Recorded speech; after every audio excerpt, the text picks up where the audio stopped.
उपस्थित सर्व सेवक सेविका बालबालिका सर्वांना माझा आदरपूर्वक नमस्कार।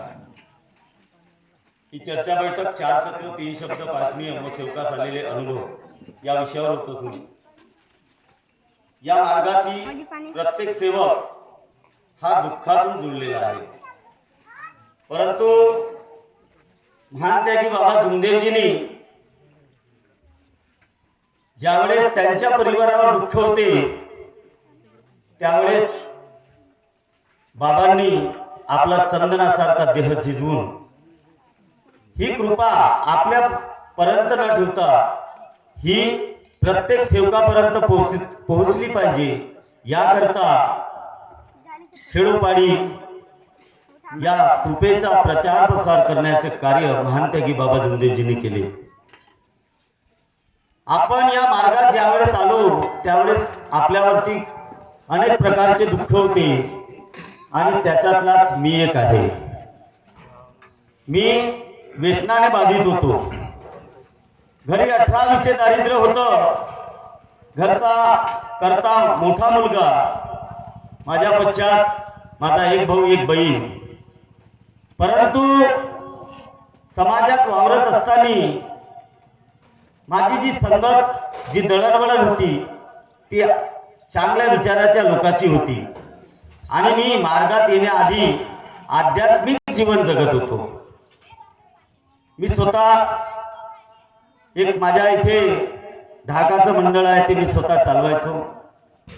असं करत असताना वयाच्या 25व्या वर्षापर्यंत मला दारूचं व्यसनच नव्हतं, परंतु संती गुण मला व्यसन लागलं। कारण एक वेळ अशी होती माझ्या घरी की माझे वडील जर दारू पिऊन असतील न झोपले असतील तर मी दुसऱ्याच्या घरी झोपायला जात होतो। ही परिस्थिती माझी होती, परंतु कालांतराने मित्रासोबत व्यसन लागलं परंतु मी लपूनच व्यसन करत होतो। योगायोगाने लग्न झालं आणि परिस्थिती अशी निर्माण झाली घरी की घरचं वातावरण पूर्ण विस्कळीत झालं। त्या 18 विषय दारिद्र्याचं चिंतन मनात होतं, घरचं वातावरण पाहायला जात नव्हतं आणि पुन्हा व्यसनाच्या अधीन झालो।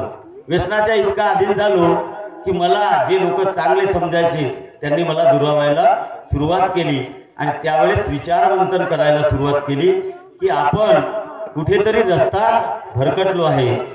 कारण या मार्गाशी आपण जे जुळलो ना, आपण खूप भाग्यवान सेवक आहोत। या मार्गाशी तेच लोक जुळले जे भाग्यवान आहे। काही लोकांना वाटते अरे हा तर बेवळा होता, हा तर असा करत होता, परंतु आपले कर्म चांगले होते। आत्मचिंतन करा, कारण बाबांनी सुद्धा अध्यात्माकडून वैचारिक क्रांतीकडे वळलो आहे। त्याचप्रमाणे आपल्याला सुद्धा आत्मचिंतनच करायचं आहे की आपण या मार्गाशी का जुळलो। बाबांनी मानव धर्म शिकवला आहे, बाबांनी मानव धर्म शिकवला आहे। स्वामी विवेकानंदाची म्हण आहे, education is the manifestation of divinity already present in man. बाबांनी सुद्धा तेच कार्य केलं आहे। दिव्यत्वाची शक्ती ही आपल्यातच आहे, फक्त आपल्याला तिला जागवायची आहे। आपल्यात ती प्रतिभा आहे, आपल्याला ती ओळखायची आहे आणि त्याची जाणीव जर कोणत्या मार्गात होत असेल तर ती मानव धर्मात होते। या मानव धर्माची शिकवणच ती आहे, आपल्याला जागृत व्हायचं आहे। म्हणून बाबांनी म्हटलं आहे सेवक जाग जा, आगे तुफान आने वाला आहे। आणि ते मला कळलं, कुठेतरी कळलं मला की या मार्गात, परंतु या मार्गात येण्या अगोदरच माझ्यासोबत अनुभव घडले। कारण मी या मार्गाशी जेव्हा जुळलो त्यावेळेस 3 महिने मी माझ्या मावसभावाकडे कार्य केले, प्रार्थना विनंतीला बसलो। त्यानंतर मी मानव धर्म परिचय पुस्तक वाचलं आणि त्यातून मला बोध झाला। मी 3 महिने तिथे असताना माझ्या मावसभावाला, लहान मावसभावाला कामाची गरज होती, तर मी माझ्या जागी त्याला काम दिलं आणि मी आंबोरा येथे सुपरवायझर म्हणून काम करायला 1 महिना काम केलं। 28 दिवस काम केलं तिथे मी। आणि ते काम करत असताना मी विचारमंथन केलं की मी जर असाच फिरत राहिलो तर मी मार्ग कधी घेणार। कारण मला 2 मुली आहे, परिवार आहे माझा, आणि मला माझ्या परिवाराचा सुद्धा कुठेतरी उद्धार करायचा आहे। त्यावेळेस मी विचार केला, 28 दिवस काम करत असताना मी सुपरवायझर होतो।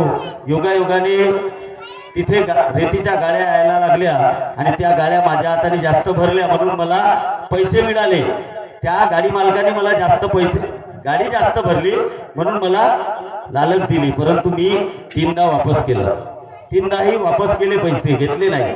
परंतु चौथ्यांदा ज्या दिवशी मला यायचं होतं त्यावेळेस पुन्हा ड्रायव्हरनं पैसे आणले. म्हणलं आता आपल्याला 16चीच आहे, घेऊन घे. अनुभव मला तिथून मिळाला की मी ते पैसे घेतले, गावला परत आलो, कारण मला मार्ग घ्यायचा होता आणि मी प्रार्थना विनंती नव्हतो करत, परंतु मी भगवंताला तिथे स्मरत होतो. असं करताना मी माझ्या गावला आलो आणि बघा अनुभव तिथेच आला की ज्या वेळेस मी ते पैसे खर्च केले आणि मला पुन्हा दारूची आठवण आली. मी पुन्हा माझ्या भाऊजीसोबत दारू पेलो. दारू पेल्यानंतर परत मी माझ्या सासरवाडीला आलो आणि आल्यानंतर मला फोन आला, कारण आम्ही दोघेही भाऊ भजन करत होतो. भजन करताना मला भजनाचा फोन आला, तो बी 9व्या हवनाचा, आणि मी त्याला हो म्हणून दिलं. पण पहा भगवंता जागृत आहे या मार्गाचा. मी त्या भजना करता निघालो, जसा मेहंदी रोडला निघालो आणि माझा अपघात झाला. मी त्यालाही सांगितलं नाही, परंतु मला पार्श्वभूत आल्यानंतर मला लक्षात आलं की मी दारू पेलो होतो, मी एक बियर पेलो होतो आणि मी त्याला हो म्हटलं. मी दारू पिऊन असताना मी भजनाला चाललो. चूक माझी झाली, मार्गात यायचं होतो. त्यानंतर 2 ते 3 महिन्यानंतर मी माझ्या परिवारातून वेगळा झालो. परिवाराने कार्य घ्यायचं नाही म्हटलं. मी माझा परिवार घेऊन आई वडिलातून वेगळा राहिलो, झोपडं बांधलं. माझ्या आत्यानी सर्वप्रथम मला पालोरा आश्रम येथून माझे पहिले मार्गदर्शक आदरणीय शेषरावजी लांजेवर काकाजी यांच्याकडून कार्य घेतले. पण पहा कार्याचे शब्द ज्यावेळेस मी घेतले त्या वेळेस माझ्यावर परिस्थिती अशी होती की माझ्याजवळ फक्त 250 रुपये होते. मी परिवारातून वेगळं निघलो तेव्हा. पण कार्याची ज्यावेळेस मला पहिली अगरबत्ती आदरणीय लांजेवार काकाजीने सांगितले की तुम्ही अगरबत्तीचे कार्य करा. 3 दिवसाचे कार्य केले आणि माझ्या जीवनात परिवर्तन झालं. परिवर्तन असं झालं की ते कार्य करत असताना मी शब्द घेऊन आलो आणि माझ्या घरी माझ्या आईने मला निरोप दिला की तुला मामाने बोलवलंय, ऑटो किरायानं पाहिलाय तुझ्यासाठी. मी ड्रायव्हर होतो, ऑटो पाहिलाय. पहा मी या मार्गाची ज्योत लावली आणि माझ्या जीवनाचं असं परिवर्तन झालं की जे परिवार, जे माझे नातेवाईक, जे माझे इष्टमित्र, जे कोणी होते, जे दुरावले होते माझ्यापासून व्यसनाने, आज अशी परिस्थिती आहे भगवंताच्या कृपेने की सर्व माझ्या जवळ आहे, सर्व जवळ आहे. कारण मला त्याच गोष्टीचं आत्मचिंतन होतं की माझा परिवार, माझे मित्रमंडळी जे दुरावले आहे माझ्यापासून, कारण मला व्यसनानं दुरावले होते, पण ते सर्व जवळ आले. माझ्या मनात इच्छा होत्या, ज्या इच्छा माझ्या होत्या, ज्या अनेकात असताना ज्या माझ्या इच्छा होत्या, मी एखाद्या राजकीय पक्षाचं काम करावं, मी एक चांगलं जीवन जगावं, चांगले सोबत असावे, चांगल्या लोकात मी बसावं. आणि भगवंतानं बघा मी नंतर पालोरा आश्रमचे कार्य सोडले, मंडळाचे कार्य चालू केले. त्यानंतर माझा त्याग घडला. त्याग घडल्यानंतर 12 वर्षाचे हवन कार्याचे जे त्याग आला होता साहेब, तो सुद्धा त्याग माझ्या त्यागात घडला. त्यानंतर माझे मासिक हवन कार्य हे सुद्धा पार पडले आणि तेच 2 मेला माझ्या इथे 9वे हवन कार्य झाले. ते सुद्धा भगवंताच्या कृपेने योग्यरित्या पार पडले. पण परिस्थिती, ज्यावेळेस आपण साध्या कार्यात असतो त्यावेळेस आपल्याला कार्य आपण साधक असतो. पण ज्यावेळेस त्याग घडला म्हणजे आपण सेवक त्यागी झालो की आपल्याला असं वाटते आता काय, आता आपला त्यागच झाला. परंतु मी सर्व सेवकांना एक विनंती करेन, आपण साधे कार्य साधत असतो, पण त्याग झाल्यानंतर आपण भगवंता बाबाला दिलेल्या वचनाला कुठेतरी विसरतो. बाबाचा आदेश आहे 5 ते 6 या कालावधीत प्रत्येक सेवकाची झोप लागायला हवी. आणि मी तिथेच विसरलो कारण माझा त्याग घडला. आणि मी आता आपल्याला काय कोण पाहिजे करू आपण, आणि तेच गोष्ट मी करत गेलो. आज मी कुठेतरी दुःखी होतो. भगवंताला मी माझ्या चुकीचं आत्मचिंतन केलं. कारण मी मार्गदर्शकांना सांगितलं, काकाजी माझ्यावर अशी परिस्थिती आहे. माझ्या मार्गदर्शक आदरणीय रामभाऊजी कठाणे काकाजी यांनी सांगितले की साध्या कार्यात आपण साधक असतो, परंतु त्यात घडल्यानंतर आपल्याला प्रत्येक सेवकाला आत्मचिंतन करण्याची गरज असते. म्हणून आत्मचिंतन करा. आपण कुठे चुकलो तर नाही, आपल्याकडून कुठे चुकीचे कार्य तर घडले नाही, आणि ती गरज आज आपल्या मार्गाला आहे. कारण आज आपला मार्ग बाबांनी सांगितलं होतं की इस मार्ग में